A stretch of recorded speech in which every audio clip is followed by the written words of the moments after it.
Noticentro 1, CMI. Buenas noches, bienvenidos a las noticias. Los siguientes son los 3 hechos más importantes de hoy en Colombia. A los 62 años murió esta noche en el Hospital Militar de Bogotá el exalcalde Samuel Moreno Rojas. El exmandatario local había ingresado al hospital en la tarde del jueves luego de que se desvaneciera en su sitio de reclusión. Al centro hospitalario había llegado sin signos vitales y tuvo que ser reanimado varias veces por el personal médico. Los médicos confirmaron que sufrió un infarto agudo y que se encontraba con pronóstico reservado. Esta noche, el Hospital Militar confirmó su deceso. Vamos a ampliar esta noticia en nuestra emisión nacional a las 9 de la noche. Los obispos católicos pidieron hoy perdón a los colombianos víctimas de abusos sexuales por parte de religiosos o sacerdotes en el país. Anunciaron que se comprometen a que se haga justicia tanto canónica como por la legislación ordinaria para castigar a los responsables de estos delitos. Además, habrá reparación integral para quienes han sufrido este flagelo, dijo el presidente de la Conferencia Episcopal Colombiana, Monseñor Luis José Rueda. Ampliación de esta noticia en nuestra emisión nacional a las 9 de la noche. Los siguientes son los hechos más importantes del mundo hoy. Se desvanece la esperanza a medida que pasan las horas. Cifra de muertes en Turquía y Siria sube a 23.000 y ya hay más de 78.000 heridos. Biden recibe a Lula en la Casa Blanca con la sombra de Trump y Bolsonaro sobre sus mandatos. Nuestras democracias fueron puestas a prueba, dicen. FBI allana la casa del ex vicepresidente Mike Pence y la justicia lo cita a declarar sobre la toma al Capitolio.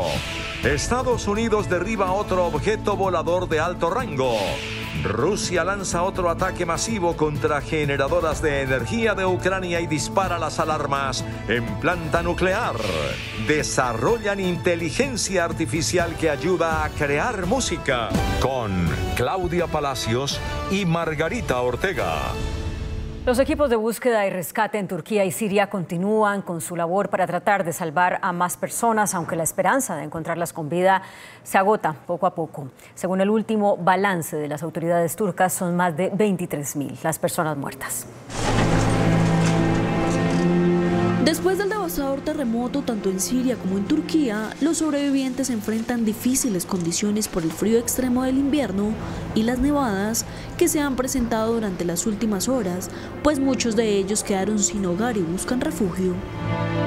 La cifra de víctimas fatales ha superado los 22.000. Según el último balance del presidente turco, al menos 18.991 han muerto y otras 75.523 resultaron heridas, mientras que en Siria superaron los 3.000 muertos y se han reportado más de 5.000 heridos. Después de aproximadamente 100 horas, el personal de búsqueda y rescate sigue encontrando personas con vida. El mandatario turco Recep Tayyip Erdogan también anunció que el gobierno pagará el alquiler de los ciudadanos durante un año si no desean quedarse en tiendas de campaña. Debido a la presión internacional, este viernes un segundo convoy de la ONU, conformado por 14 camiones, llegó al noreste de Siria con ayuda para los sobrevivientes de la tragedia. A través del único paso que se encuentra abierto, el convoy logró cruzar la frontera del sur que comparte con Turquía. En Siria, el gobierno declaró 4 zonas de catástrofe que resultaron fuertemente golpeadas y que se encuentran bajo su control. El presidente sirio Bashar al-Assad realizó su primera aparición en público desde que sucedió la tragedia y visitó un hospital en la demarcación administrativa de Alepo, una de las más golpeadas.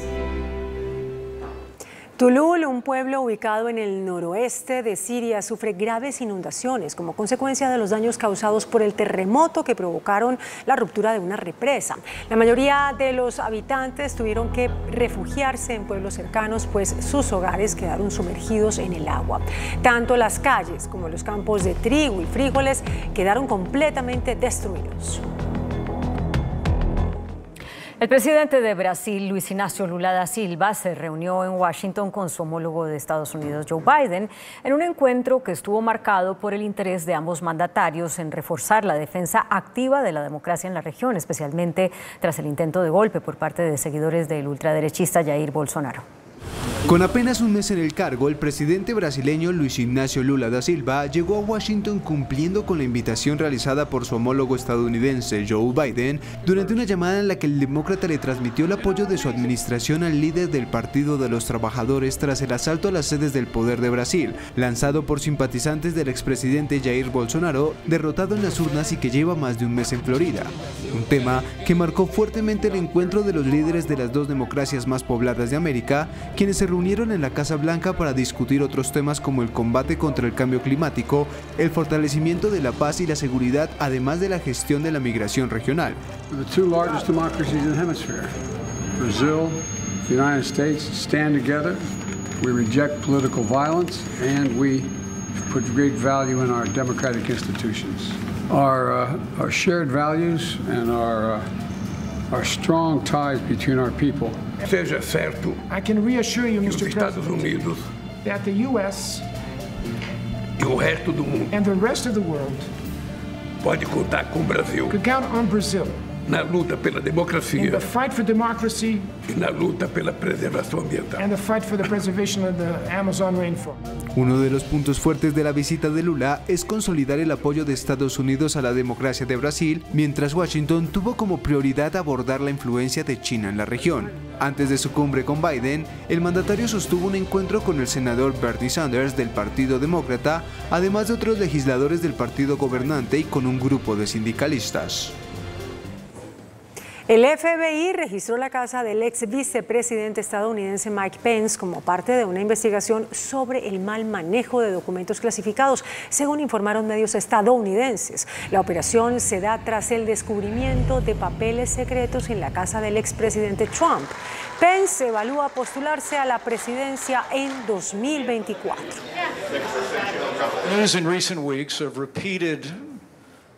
Meta restauró las cuentas de Facebook y de Instagram del expresidente Donald Trump, lo que le permite volver a publicar en esas plataformas. La reincorporación de Trump se produce luego de que estuviera suspendido por 2 años de esas redes a raíz de la insurrección del 6 de enero de 2021. Cabe recordar que Twitter restauró la cuenta de Trump en noviembre. El exmandatario no ha publicado en la plataforma desde entonces. El Pentágono derribó un objeto desconocido que volaba en el espacio aéreo estadounidense frente a la costa de Alaska. Según el portavoz del Consejo de Seguridad Nacional, John Kirby, el objeto volaba a una altitud de 12 kilómetros y tenía el tamaño de un pequeño auto. Además, representaba una amenaza razonable para la seguridad de los vuelos civiles. El objeto cayó en aguas gélidas y los funcionarios esperan poder recuperar los escombros lo antes posible. Esta es la segunda vez en una semana que funcionarios estadounidenses derriban algún tipo de objeto volador sobre territorio estadounidense.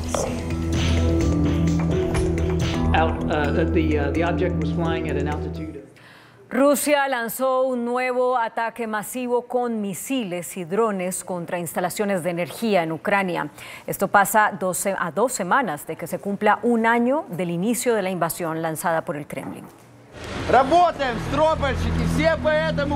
Las tropas rusas incrementaron sus ataques sobre la región ucraniana de Zaporilla, en el sureste del país y donde se encuentra la mayor central nuclear de Europa, ahora en manos de Moscú, que controla parte de la zona.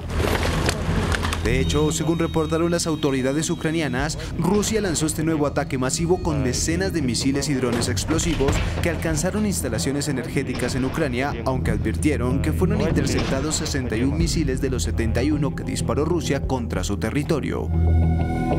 La ofensiva tiene lugar tras la exitosa gira europea del presidente Volodymyr Zelensky para pedir a sus aliados europeos misiles de largo alcance y aviones de caza, en momentos en los que Kiev advierte que Rusia prepara un ataque de envergadura cuando quedan menos de 2 semanas para que se cumpla un año desde el inicio de la invasión. El director general del Organismo Internacional de Energía Atómica, Rafael Grossi, advirtió que la situación en torno a la central nuclear ucraniana de Zaporilla continúa siendo muy frágil e inestable. El organismo internacional indicó que los 6 reactores de la planta siguen apagados y 2 continúan en modo de parada en caliente para suministrar vapor y calor a la planta y a la cercana ciudad de Energodar. Y Rusia anunció que recortará su producción de petróleo en 500 millones de barriles diarios, esto como respuesta a las sanciones impuestas por Occidente. El recorte equivale aproximadamente al 5% de la producción rusa de petróleo y el Kremlin advierte que la extracción corre riesgo de disminuir mucho más en 2023 por el tope de precios impuesto a las exportaciones rusas como represalia por la invasión a Ucrania. El anuncio provocó un aumento en los precios del crudo. En Chile crece la emergencia producto de los voraces incendios que desde hace una semana se propagan sin control en el centro y en el sur de ese país, donde hay más de 90 conflagraciones fuera de control, mientras crece la preocupación por el aumento de las temperaturas en Santiago, la capital.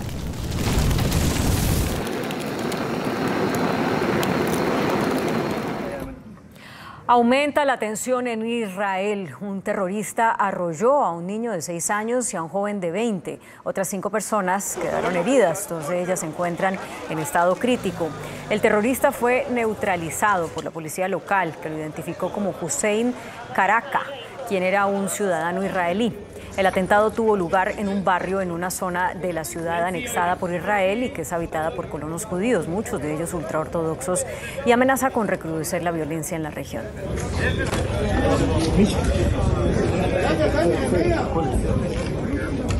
El consumo de marihuana será prohibido en las calles del popular Barrio Rojo en Ámsterdam, con el fin de mejorar la calidad de vida de los residentes en esa zona de comercio legal de trabajo sexual. La prohibición se suma a la restricción de la venta de alcohol durante los fines de semana entre las 4 p.m. y las 4 a.m. La ciudad neerlandesa busca reducir las molestias de los residentes en la zona y también se contempla prohibir la compra de drogas blandas. Inteligencia artificial creada por Google permite crear música a partir de órdenes escritas. Las ciencias de la computación pueden realizar tareas repetitivas y automatizadas de manera indefinida solo con la presencia de Internet. La combinación de algoritmos es capaz de generar nuevos diseños y en algunas situaciones ideas de manera sencilla que aportan a la solución de problemas. Sin embargo, ahora la inteligencia artificial puede generar música. Un tipo de arte que se pensaría que solo el humano podría hacer, ahora un robot lo puede generar con una simple presencia de órdenes escritas que cada productor quiera crear. Google presentó su nueva herramienta de desarrollo, MusicLM, un modelo que obedece a pautas escritas para generar música. En ocasiones se encuentran diferentes instrucciones, un poco más abstractas, que crean resultados distintos como sintonías capaces de contar historias al mismo nivel de una banda sonora que puede tener cualquier película. Por ahora Google no plantea sacar este modelo por lo menos de manera inmediata, por lo que para ver los avances de esta herramienta solo se podrá escuchar las pruebas hechas por expertos de la plataforma. Muy buenas noches. ¿Qué fue este boom que produjo la selección Colombia Sub-20? Aparentemente la ausencia de la selección de mayores del Mundial de Fútbol de Qatar produjo este efecto extrañísimo. La gente se volcó en apoyo a los integrantes de la selección Sub-20. Estaba programado, por ejemplo, que la selección iba a jugar en techo, pero ante el inesperado apoyo popular fue trasladado al Estadio El Campín y lo llenó 4 veces. Héctor Cárdenas, un vallecaucano que ha sido técnico del Deportivo Cali y que ha dirigido también la selección Colombia Sub-17, fue quien estuvo al frente de la selección Sub-20 y quien lo estará en el Mundial Sub-20 de fútbol en Indonesia.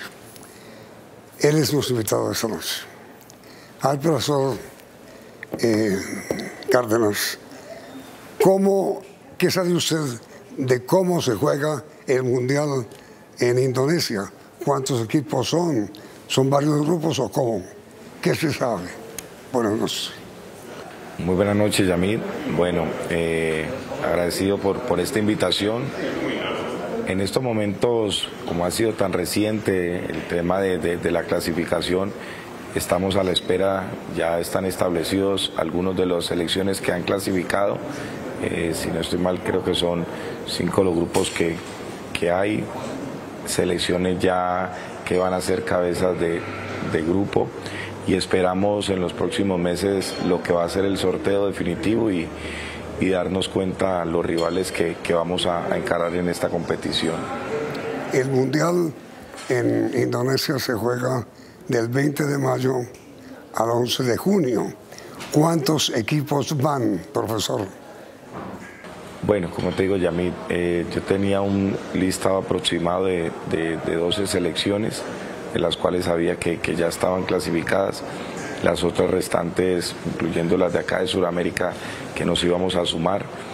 Y ahorita que empezamos a desarrollar todo el plan de preparación y de estrategia, vamos a conocer con mucho más claridad y certeza cómo van a estar constituidos y el número total de selecciones.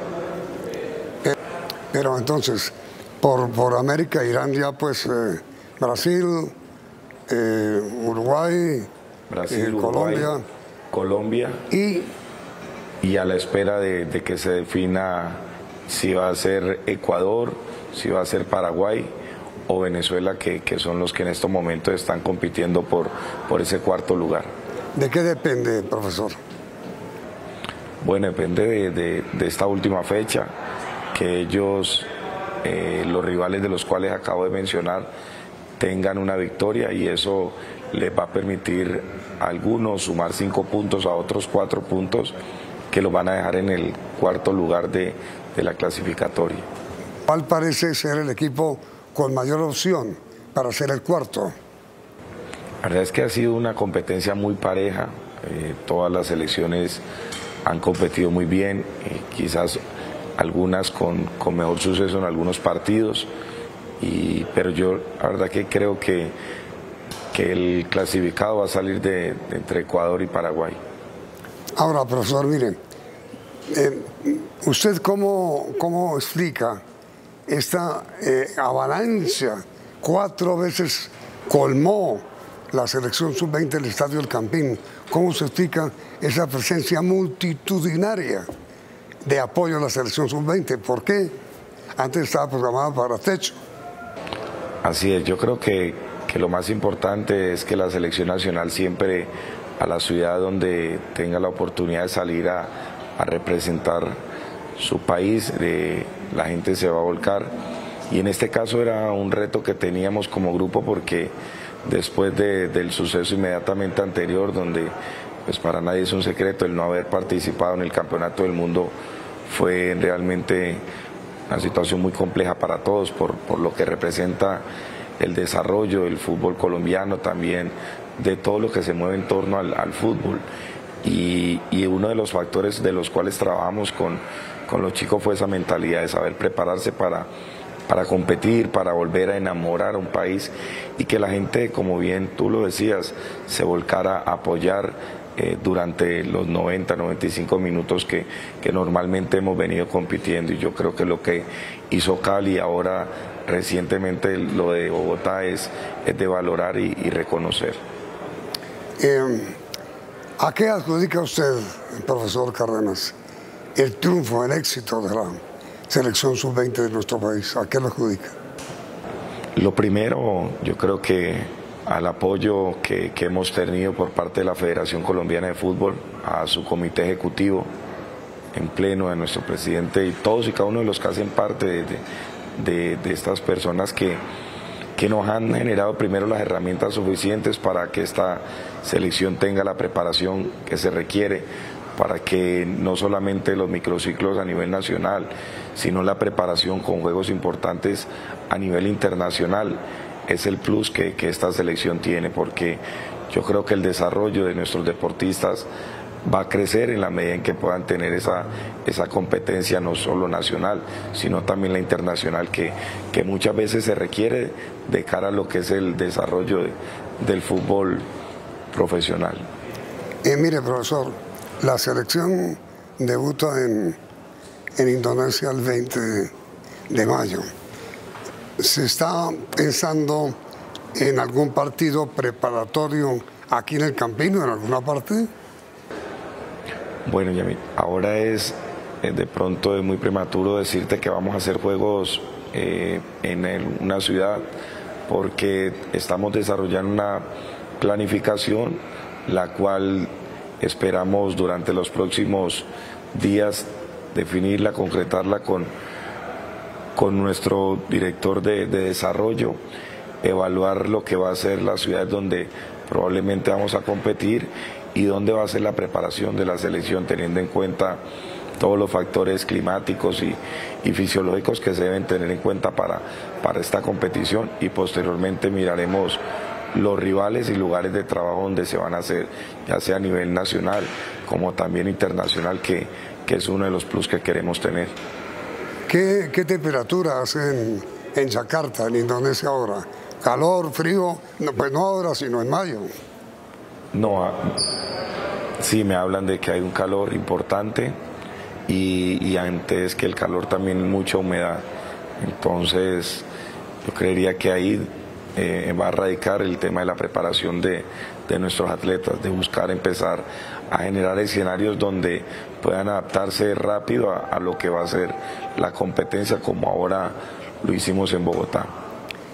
¿Qué ciudad de Colombia, profesor Cárdenas, tiene esas condiciones climáticas, calor y humedad? Bueno, yo creo que Barranquilla, donde nosotros afortunadamente tenemos una gran sede deportiva, donde es un complejo que cumple con todas las garantías para la preparación, va a ser importante el que podamos estar nosotros preparándonos allá, o si puede ser en algún momento Cali, ya como lo manifestaba anteriormente, lo vamos a evaluar y vemos cuál de las ciudades de nuestro país está mucho más cercana a lo que va a ser la competencia, en el lugar donde vamos a competir. Pero entonces lo ideal, profesor Héctor, es ciertamente Barranquilla, que tiene las condiciones de temperatura y de clima similares a la de Indonesia. Y aparte de eso, Yamil, tenemos unas instalaciones excelentes donde toda la tecnología que hay, toda la inversión que ha hecho la federación es importante, y nosotros debemos ser, en este caso, aprovecharla al máximo y ponerla a disposición de todos nuestros atletas.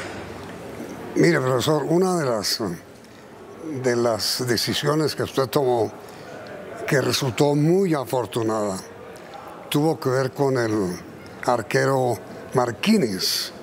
Usted recuerda pues el error que cometió en el partido contra Paraguay, ¿fue? Contra Uruguay, que soltó el balón y fue el gol, que casi nos aleja.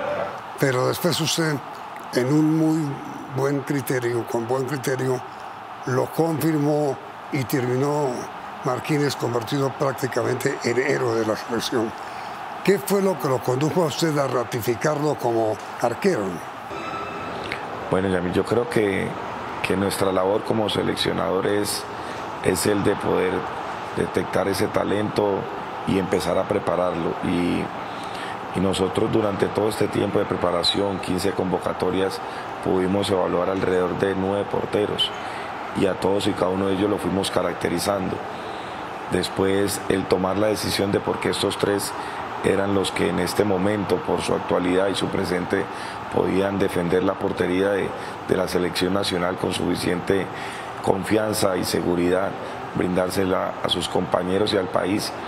Nos incluimos y nos decidimos por ellos, porque plenamente sabíamos y estamos convencidos de lo que nos podía dar, y en este caso con Luis, quien había tenido un buen suceso en las pocas veces que compitió en su club, que no es fácil, un club importante de Colombia, y luego cada vez que vistió la camiseta de la selección siempre mostró esa confianza, esa seguridad, y el plus de haber estado también en algún momento en un microciclo con la selección absoluta, creo que son suficientes estos para uno decidir el por qué dar la continuidad y la confianza suficiente a un deportista.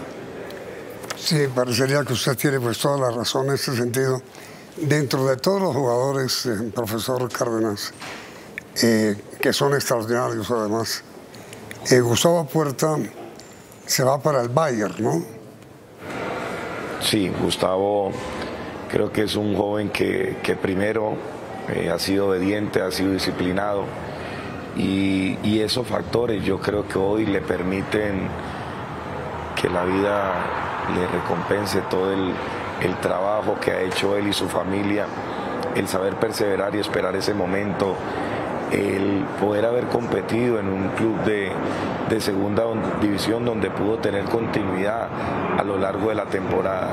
Eso es uno de los plus por los cuales siempre que estuvo y ha estado y va a estar en la selección, le permitió destacarse esa competencia que tenía.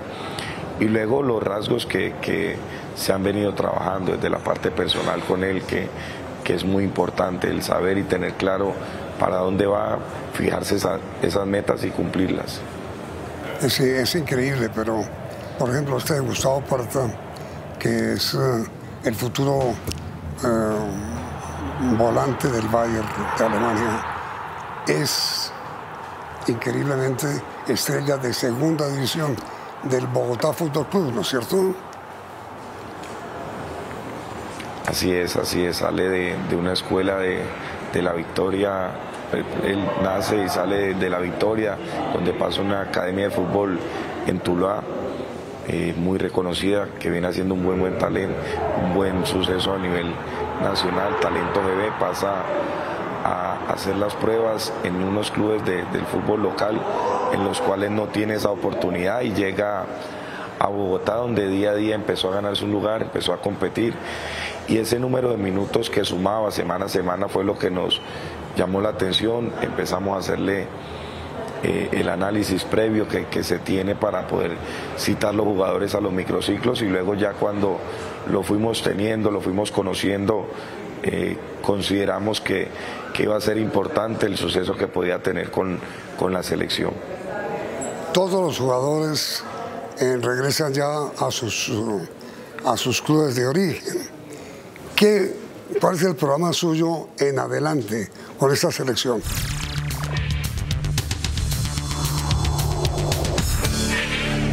Estábamos conversando con el profesor Héctor Cárdenas, técnico de la selección sub-20 de Colombia. Le pregunto, profesor, ¿qué sigue ahora? ¿Cómo es el calendario de la selección? ¿Se desintegra? ¿Vuelven a sus clubes? ¿Cuándo regresan? ¿Cuándo se concentran? ¿Y cómo? Bueno, el día lunes estamos retornando cada uno a sus ciudades y a sus clubes respectivos. Y nosotros como cuerpo técnico mantenemos el trabajo, el empezar a preparar la próxima convocatoria ya para el mes de marzo. Específicamente vamos a buscar hacerla en las fechas FIFA, que pronto permita eso, que exista la facilidad que los deportistas puedan estar con nosotros nuevamente y los clubes accedan a esas convocatorias. Y a partir de ahí evaluar lo que va a ser abril y mayo, los partidos que se van a organizar y los lugares de los cuales hacía referencia que esperamos que no sean no solamente a nivel local, sino la preparación internacional que se requiere. Ahora, la noticia regular para los colombianos es que los partidos por diferencia horaria se transmitirán en directo a unas horas terribles. Pues, si los partidos son en Indonesia a las 3 de la tarde, aquí serán las 3 de la mañana. Y si los partidos son a las 8 de la noche, los partidos serán aquí a las 8 de la mañana. Es decir, tendremos dificultades de sintonía, de audiencia con la selección, profesor. Sí, algo similar como ocurrió recientemente con las niñas en la India, donde los horarios quizás no eran habituales para nosotros, la diferencia horaria es bastante significativa, pero va a ser otro de los plus y los retos que tenemos nosotros de ir partido a partido, enamorando a nuestra afición, a nuestro país, que se vaya identificando y que se levante a conectarse con esta selección. Supongo, la federación tiene suficiente dinero para hacerlo. Supongo, digo, que usted va a viajar pronto a Indonesia para conocer sus estadios, su gente, su temperatura, su ambiente, su cultura, ayudar a buscar estadios, etcétera, etcétera, etcétera. ¿Es así o me equivoco? No, es así. Como una pregunta anterior lo manifestaba, el apoyo que ha tenido siempre la Federación Colombiana de Fútbol para con nosotros es muy bueno. La verdad es que nunca se miden ni se ahorran para invertir en este tipo de competiciones, mucho menos. Ya lo hemos hablado, ni siquiera habíamos clasificado, pero ya nos visualizábamos en Indonesia, y en una reunión con el presidente lo hablamos de las fechas tentativas para viajar, a empezar a hacer, que nosotros lo llamamos y lo conocemos como una avanzada, de saber dónde podemos entrenar, dónde podemos estar, dónde podemos competir, estar también para el sorteo previo del campeonato. Si son 5 grupos, como usted dijo al comienzo, ¿usted tiene alguna información sobre cómo va a ser el sorteo para integrar cada grupo? Solamente sé que el cabeza de grupo va a estar el país que es anfitrión, y también tienen en cuenta las últimas calificaciones en los anteriores mundiales.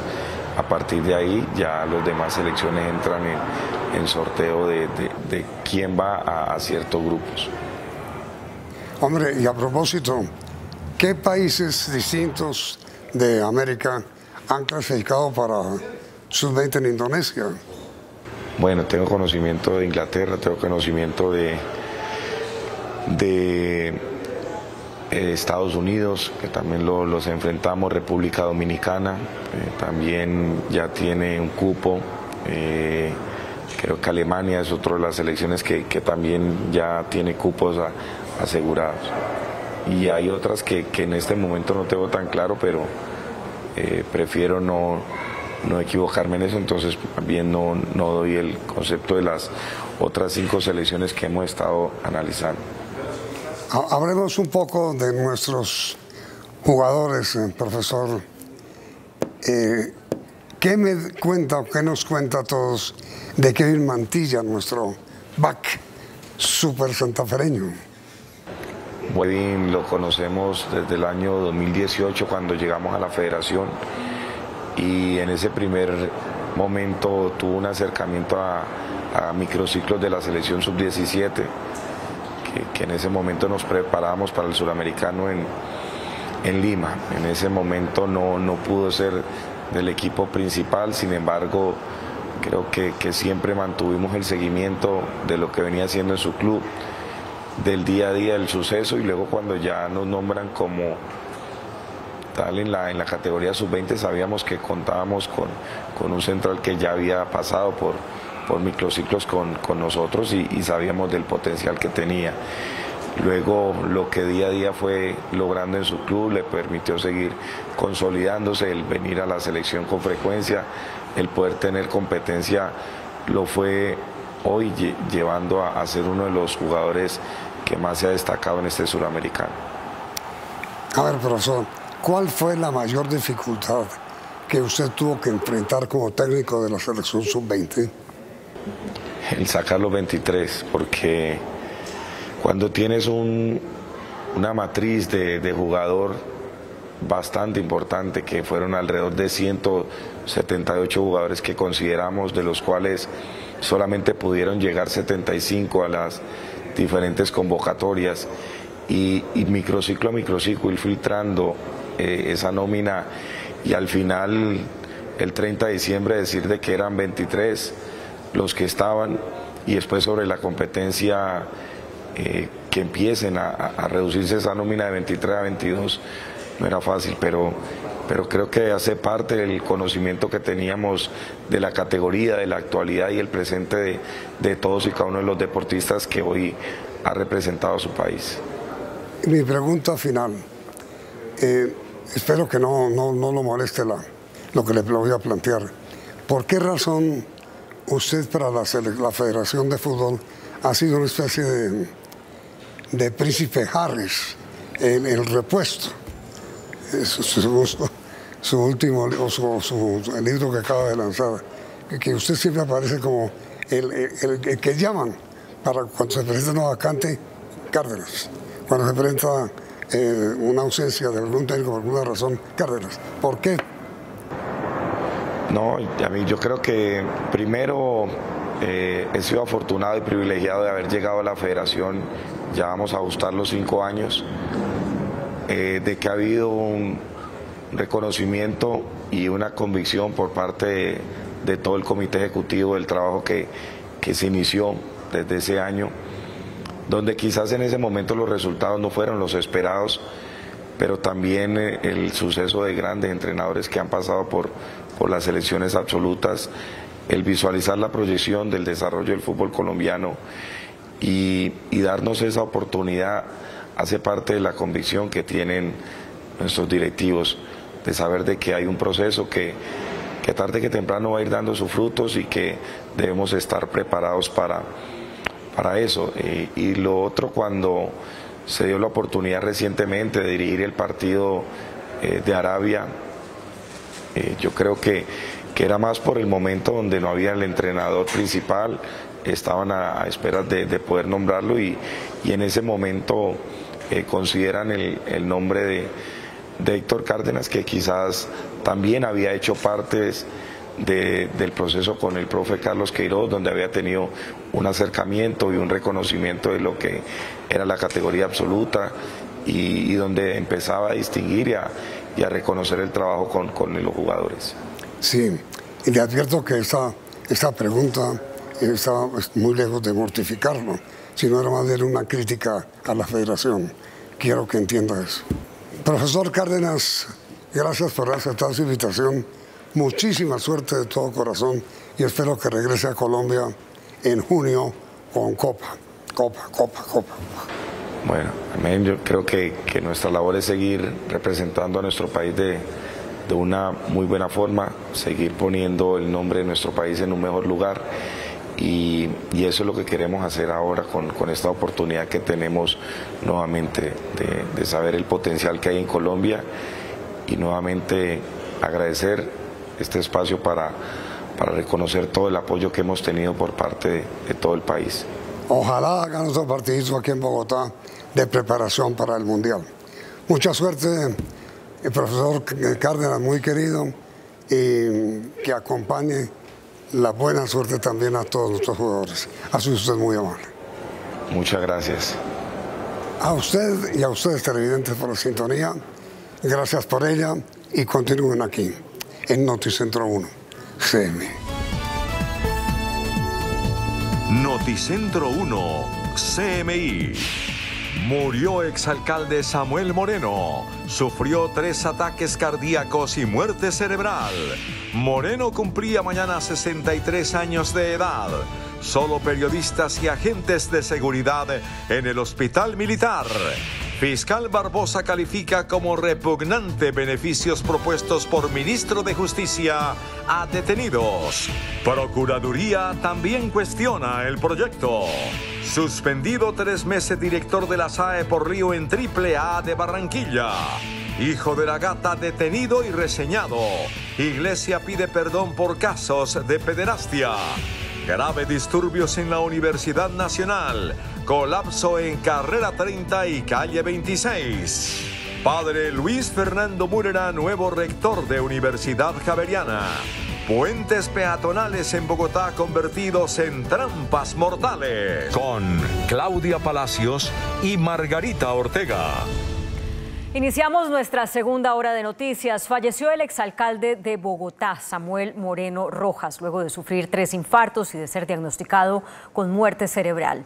Su deceso se produjo en el Hospital Militar Central. Allí está Stig Luengas. Buenas noches, Stig. ¿Qué detalles se conocen?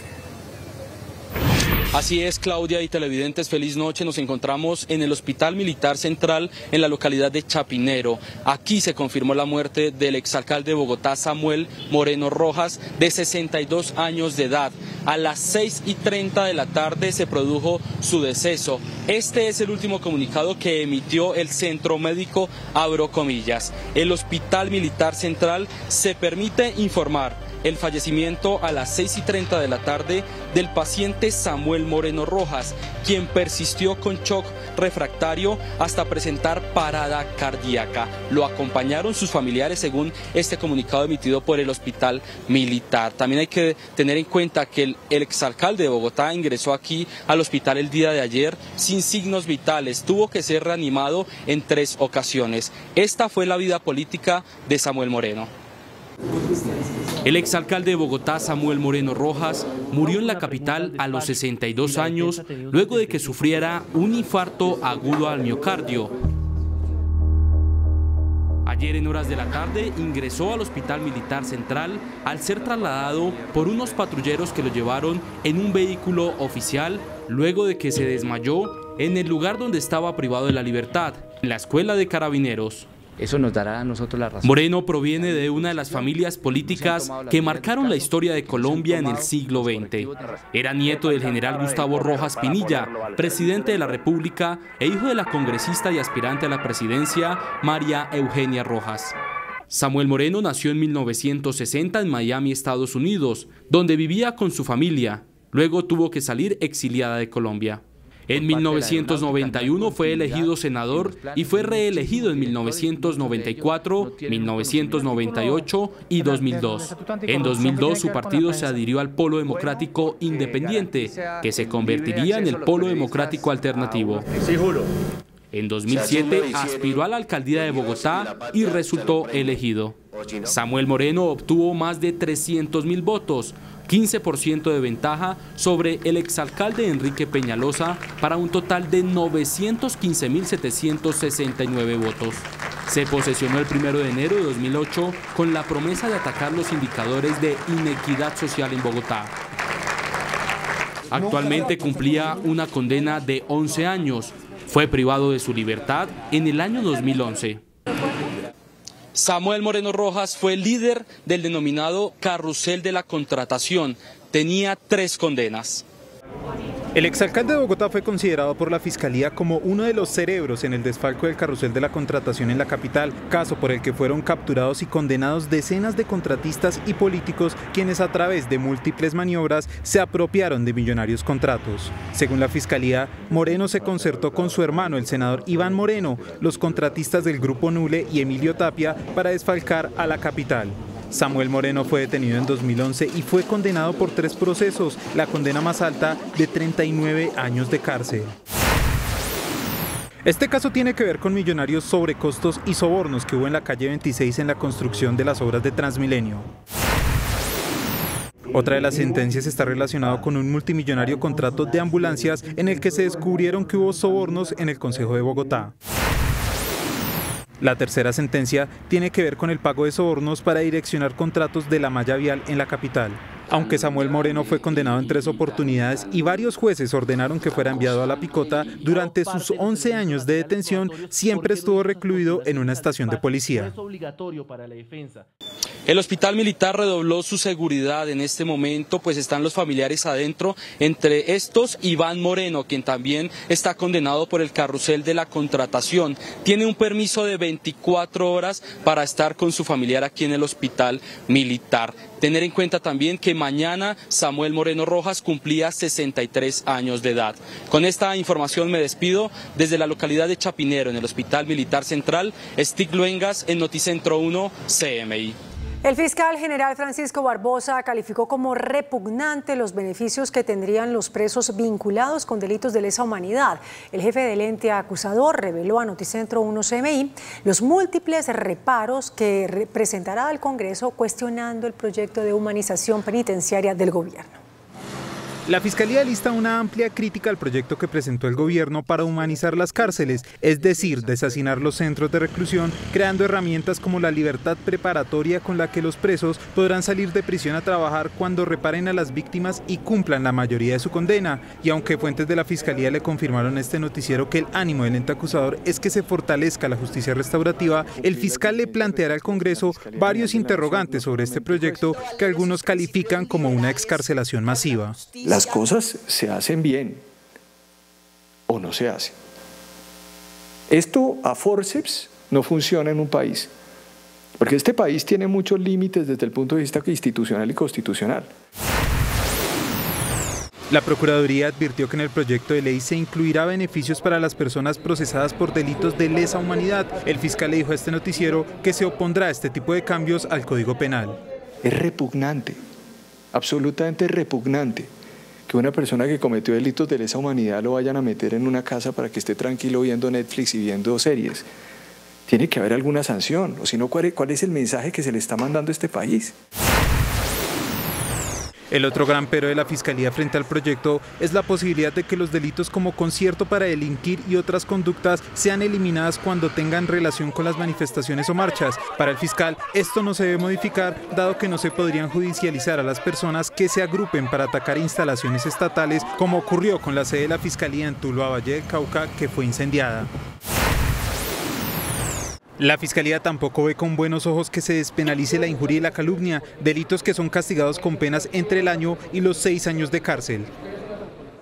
Pues la Procuraduría también expresó reparos al proyecto de ley para la humanización de las cárceles.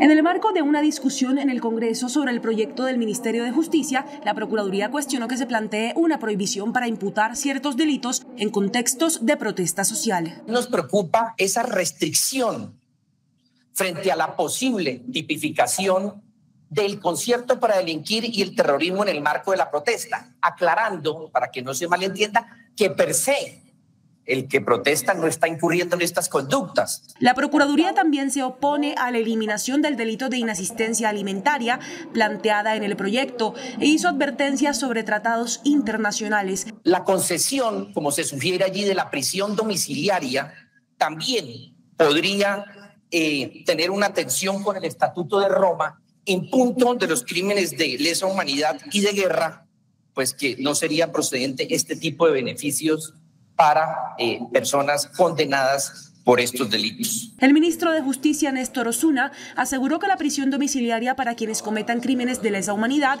aplicaría a quienes hayan pagado más del 60% de la pena.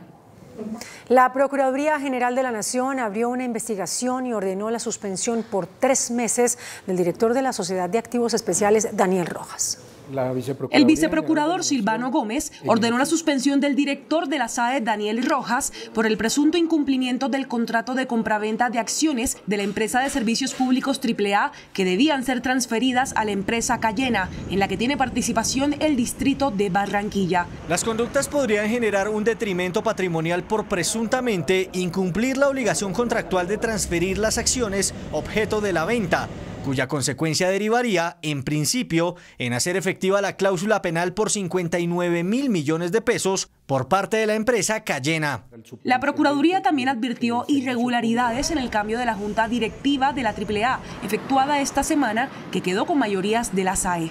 La SAE asumió el control de la AAA a finales de 2018 tras el embargo de las acciones que tenía la empresa española Canal de Isabel II en el marco del caso de corrupción de INASA. Daniel Rojas no se ha pronunciado, pero publicó esto en su cuenta de Twitter. Nuestra conciencia no tiene precio y nuestro deber es insoslayable, inchantajeable. A su turno, el presidente de la República, Gustavo Petro, anunció: mi solidaridad con Daniel, el que encontró la corrupción en la SAE y en la AAA. Ahora es suspendido por los órganos de control que hace mucho debieron haber descubierto la corrupción en la SAE, con los bienes del narcotráfico y en la AAA.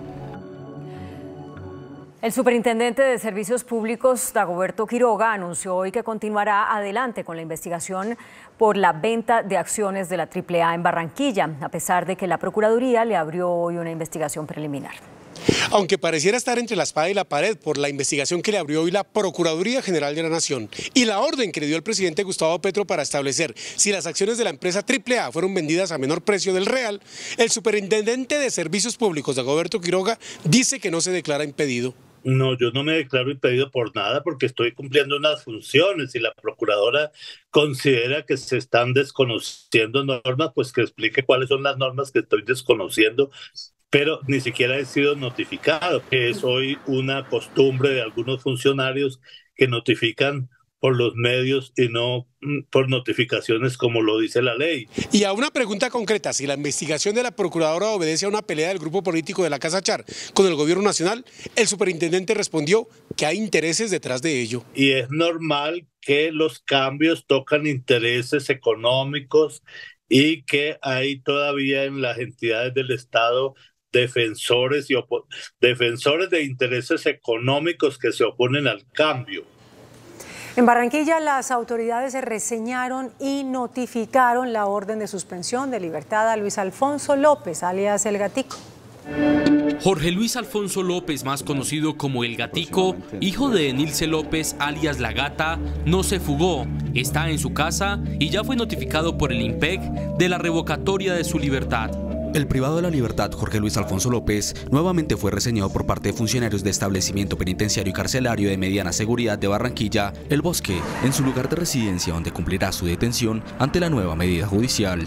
Alias Gatico, condenado por homicidio a 29 años, seguirá cumpliendo su condena desde su vivienda en Barranquilla sin brazalete. Gatico se pronunció por medio de esta carta. No es cierto que me encuentro evadido de la justicia y del lugar donde estoy cumpliendo mi detención domiciliaria, lugar que siempre ha sido y viene siendo conocido por su despacho y por las entidades competentes. Los obispos colombianos, a través del presidente de la Conferencia Episcopal, Monseñor Luis José Rueda, pidieron perdón por los abusos sexuales contra niños, niñas y adolescentes cometidos por sacerdotes. La Conferencia Episcopal les pidió perdón a los colombianos que han sido víctimas de abusos sexuales por parte de religiosos católicos y aseguró que está tomando las medidas necesarias para evitar que esta clase de delitos se repita. Con corazón de pastores reconocemos que todo caso de abuso sexual es un crimen, es un pecado grave, es un delito. Pedimos perdón a quienes han sufrido este flagelo y a todo nuestro pueblo. En un mensaje a los colombianos al concluir hoy la Asamblea General, los obispos católicos pidieron buscar y afianzar la paz, superando los obstáculos que, según dijeron, no son pocos. Concluimos que la paz es posible porque ya hemos logrado avances en este campo. Es necesaria la paz porque así lo reclama una sociedad cansada de la guerra. El cese al fuego debe ser multilateral y que garantice que la población civil no sea más víctima de la acción de grupos criminales. Esto lo declararon los obispos católicos al concluir la asamblea del episcopado. Monseñor Héctor Fabio Henao, delegado del Episcopado para las Relaciones con el Estado, dijo que la Iglesia está esperando la definición de los protocolos de cese al fuego para verificar si se cumplen o no los compromisos, pero advirtió que lo principal es la protección de la población civil. El cese al fuego tiene que representar una capacidad de tomar todas las medidas del caso para que cesen no solamente las confrontaciones entre los actores, sino que se prevenga toda clase de sufrimiento en las comunidades. En Buenaventura se están cumpliendo los acuerdos de tregua entre los dos principales grupos criminales, reveló por su parte el obispo del puerto, Rubén Darío Jaramillo. Estamos tratando de iniciar muy rápido una mesa propia jurídica de negociación entre el Estado colombiano y estas agrupaciones llamadas bandas delincuenciales. Monseñor Juan Carlos Barreto anunció que el episcopado colombiano se solidarizó con los católicos de Nicaragua que están sufriendo la persecución de la dictadura comunista de Daniel Ortega. En el departamento del Cauca, los combates entre disidencias de las FARC dejan más de 1000 desplazados. Argelia, El Tambo y Corinto son epicentro de las fuertes disputas entre grupos armados que no respetan a la población civil que queda en medio del fuego cruzado. Mientras se expande la guerra, el ejército trata de controlar la situación. Aunque hay un cese del fuego firmado, la orden es capturar o dar de baja a guerrilleros que sigan delinquiendo en flagrancia. Algunos grupos tal vez han malinterpretado esa oportunidad que les viene dando el gobierno y por eso se presentan estos eventos. Según conoció este noticiero, la cifra que manejan las autoridades es de 1000 personas desplazadas de esos 3 municipios en las últimas 2 semanas. El abogado Miguel Ángel del Río, defensor de la excongresista Aida Merlano, dijo que buscarán un acuerdo de colaboración con la justicia cuando ella sea extraditada desde Venezuela. El abogado de Aida Merlano, Miguel Ángel del Río, dijo que la excongresista está lista para colaborar con la justicia y hablar sobre la compra de votos en la costa.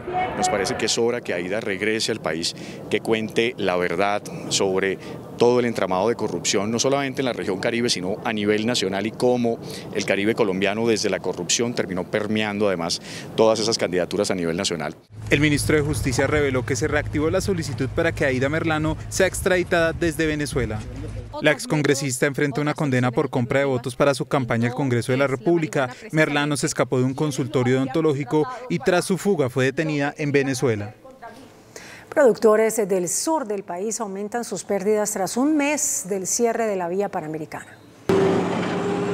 Después de un mes del derrumbe de la vía panamericana, los agricultores siguen sufriendo para poder transportar sus productos. La leche en al menos 12 millones de litros, además de la papa, son los productos más afectados en el departamento de Nariño. Piden al gobierno cumplir lo prometido con la compra de las cosechas y subsidios para el transporte de alimentos. Que las soluciones que ha planteado el gobierno nacional se implementen lo más rápido para que haya una solución estructural. El dirigente señaló que varios productores ya enfrentan una crisis y por ello la necesidad de la ayuda desde el gobierno nacional. La vía alterna sirve, pero no es suficiente, ya que también se ha visto afectada por algunos derrumbes. Mientras no haya el paso de tractomulas, pues la vía alterna es una solución, pero eso encarece los costos, se pueden dañar los productos. Por su parte, el gobierno en cabeza del ministro de Transporte Guillermo Reyes visitó la zona y se comprometió a tener el paso para el transporte de carga a finales de este mes. Pues lo que se está habilitando es una vía alterna en esta variante, o temporal, mientras se habilita la definitiva, pero va a permitir a partir del 20 de este mes el paso de tractomulas.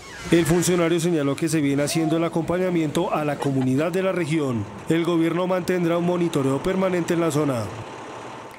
Otra vez es crítica la situación. Ha aumentado el número de migrantes que atraviesan la selva del Darién hacia Panamá. Los peligros en la selva del Darién no han sido impedimento para que sigan pasando migrantes irregularmente hacia Panamá. Mientras que en enero de 2022 se reportó el paso de 4.702 personas, en el primer mes de este año la cifra ascendió a 21.307 migrantes. Se cuadruplicó el número de migrantes que han cruzado hacia Panamá.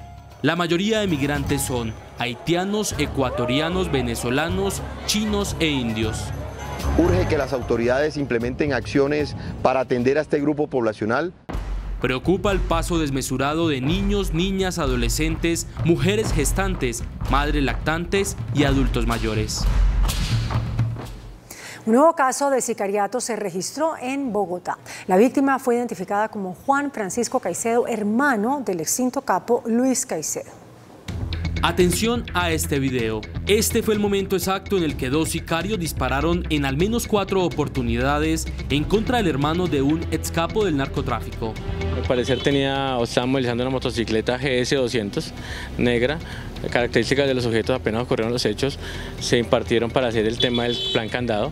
La víctima fatal fue identificada como Juan Francisco Caicedo Velandia, hermano del poderoso ex capo Luis Caicedo, quien también fue asesinado en julio de 2021. Estamos investigando con personal de SIGIN y CIPOL los posibles móviles de los hechos. El conductor del taxi, identificado como Wilson Niño, de 42 años, se debate entre la vida y la muerte en centro médico.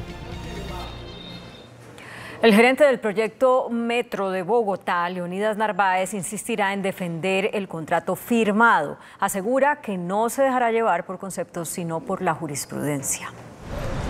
Tras el pacto de la Orinoquía, el presidente Gustavo Petro y la alcaldesa Claudia López acordaron restablecer las mesas técnicas y jurídicas para resolver el futuro del Metro de Bogotá y no hacerlo a punta de trinos. El gerente de la empresa Metro insistió en que las mesas defenderá la construcción del metro elevado. Nosotros estamos con un contrato que está firmado, que está financiado y tenemos la obligación de darle cumplimiento al contrato. La mayoría del Consejo, cerca del 70%, cree que se debe continuar con la construcción del metro elevado y criticaron los millonarios conceptos contratados por el gobierno nacional. A Petro no le gustó lo que le dijo el consorcio chino y se fue y pagó cerca de 120 millones de pesos a un abogado privado y el señor le entregó un concepto a la medida de lo que quiere Petro. Que acá el presidente es el que manda y el que dice qué se hace y qué no se hace. Eso es un ser tirano. ¿Dónde está la democracia? Pero hay quienes respaldan la propuesta presidencial para modificar el proyecto. Lo que va a hacer este proyecto, si llegara a hacerse, es alimentar la troncal de buses. Durante el debate del tema más importante hoy por hoy en Bogotá, brilló el ausentismo en el Consejo de la Ciudad. La instalación de unos torniquetes en el ingreso de la Universidad Nacional en Bogotá provocó violentas protestas este viernes a las afueras del centro educativo. Este viernes se registraron fuertes disturbios a las afueras de la Universidad Nacional. Encapuchados bloquearon la carrera 30 y la calle 26, lo que obligó a la intervención del Escuadrón Móvil Antidisturbios. Con gases y chorros de agua fueron dispersados los manifestantes, quienes se enfrentaron a la fuerza pública con bombas incendiarias y piedras. Las protestas se originaron en rechazo a la instalación de torniquetes para controlar el ingreso de los estudiantes a la universidad. La Universidad Pontificia Javeriana, o Pontificia Universidad Javeriana, tiene nuevo rector. Es el sacerdote jesuita Luis Fernando Múnera Congote. El nuevo rector de la Universidad Javeriana es licenciado en Filosofía de esa institución educativa. Además, es doctor en Filosofía del Centro Sèvres de París. La rectoría comenzará a ejercerla en reemplazo del también sacerdote jesuita Jorge Humberto Peláez desde el 13 de marzo. El padre Múnera es considerado un sacerdote de avanzada. Ha sido decano de la Facultad de Ciencias Políticas y Relaciones Internacionales de la Universidad Javeriana. Además, asesor del vicerrector académico y codirector del programa de planeación universitaria de la misma institución. Como sacerdote jesuita, el padre Luis Fernando Múnera, entre 2001 y 2003, fue director ejecutivo del programa por la paz de la Compañía de Jesús en Colombia. Su tarea primordial es consolidar a la Universidad Javeriana como una de las más importantes del país. El pacto histórico que arropa la coalición de partidos que respalda al presidente Petro anunció que el próximo 14 de febrero habrá convocatoria a concentraciones múltiples en todas las plazas públicas del país en apoyo a las reformas anunciadas por el jefe de Estado.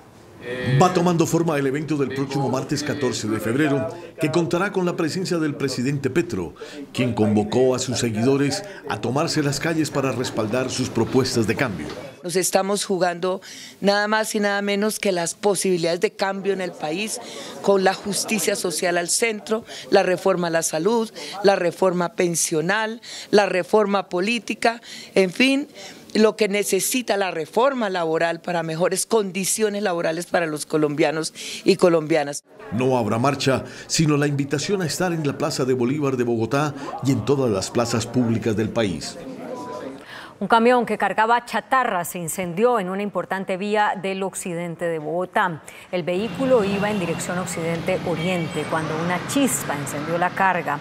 A primera vista se trataba de chatarra que transportaba este camión. La oportuna intervención de los bomberos, además de salvar al camión de ser declarado en pérdida total, evitó una tragedia en plena Avenida de las Américas.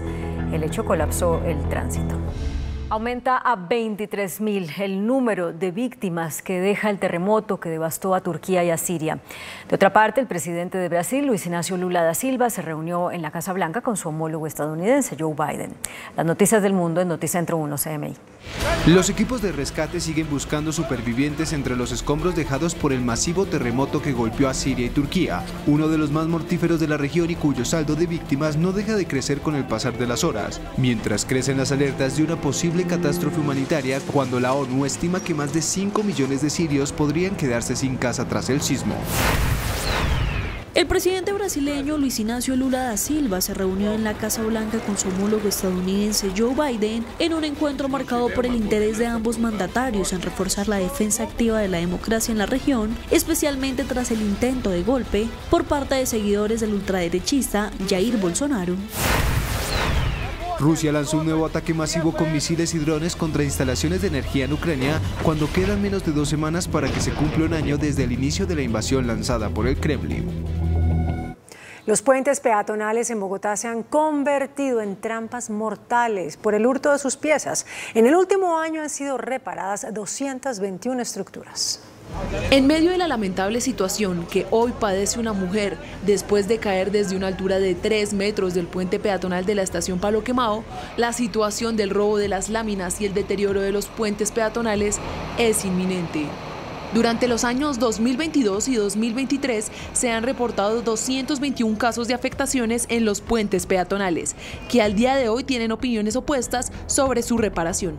Cuando se presenta el robo o el hurto de una lámina, entramos en pocas horas a hacer el reemplazo de esa lámina para evitar accidentes. Duran 8 días, a veces, una semana, y luego lo arreglan. Debido a estas afectaciones, en este momento María Fabiola García, víctima de esta trampa mortal, tiene una fractura de clavícula y de cadera. Necesito un apoyo para que me colabore con una ayuda porque pues tengo que estar mes y medio en reposo, entonces no puedo ni caminar. El presidente de FENALCO, Jaime Alberto Cabal, reportó una caída en las ventas en enero. El informe de la bitácora económica de FENALCO reveló una caída en las ventas del comercio durante enero debido a una disminución en el consumo de los hogares. El 72% de los comerciantes reportó dificultades. El 30% registró solo disminuciones. Los altos costos de interés de un instrumento fundamental para el comercio como son las tarjetas de crédito. El hecho de que la tarjeta de crédito esté vinculada muy cerca de la tasa de usura, que hoy supera el 45%, pues hace que los hogares se cuiden en consumir por los excesivos intereses que tendrían que pagar. Ese es un factor determinante. Por sectores, los que más cayeron fueron la venta de vehículos, ferreterías y materiales de construcción. El presidente de Ecopetrol, Felipe Bayón, dijo que la transición energética debe hacerse de manera ordenada. Ecopetrol sigue abanderando la transición energética en el país. Felipe Bayón, presidente de la estatal petrolera, aseguró en su visita a Barranca Bermeja que durante 8 años más los colombianos contarán con reservas de crudo. Y también Ecopetrol es líder en la transición energética.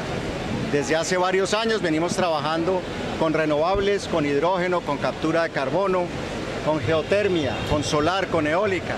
Y hoy eso es una realidad.